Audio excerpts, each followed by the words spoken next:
जंगली शेरों ने मिलकर एक गधे का शिकार किया, लेकिन उनमें से एक शेर ने कहा, इसे मारो मत, मेरे पास इसको लेकर एक बेहतरीन योजना है। उस योजना के तहत शेरों ने गधे को अपने साथ रखा, उसकी देखभाल करके उसका विश्वास जीत लिया।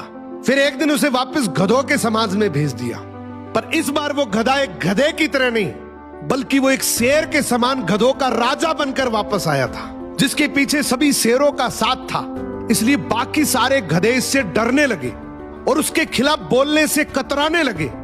अब शेर जब जब उस गधों के झुंड को देखने आते, ये गधा अपने ही समुदाय के गधे को शेरों को खाने के लिए दे देता। ये गधा गधों के बीच तो एक शेर जितना ताकतवर बन गया था, लेकिन शेरों के बीच वो अब भी एक गधा ही था। ये अपने जैसों पर तो राज करता था, लेकिन ये एक ऐसी ताकत से जुड़ा हुआ था जिससे वो बचकर भाग नहीं सकता था।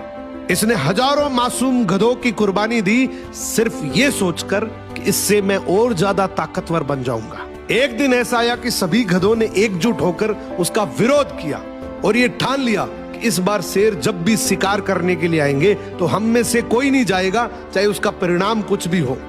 अगले दिन जब शेर आए तो ये गधा अकेला ही खड़ा था, इसके पास कोई दूसरा झुंड नहीं था। तो गधे ने शेरों से विनम्रता से कहा कि देखो साहब, मेरा खौफ अब खत्म हो गया, मेरी कोई बात नहीं मान रहा अब। तो शेरों ने डिसाइड किया कि चलो अब तू किसी काम का नहीं है तो तू ही साथ चल ले, आज का हमारा भोजन तू ही बनेगा। इस तरीके से आखिर में इस गधे का भी शिकार हो गया। हर समाज के अंदर एक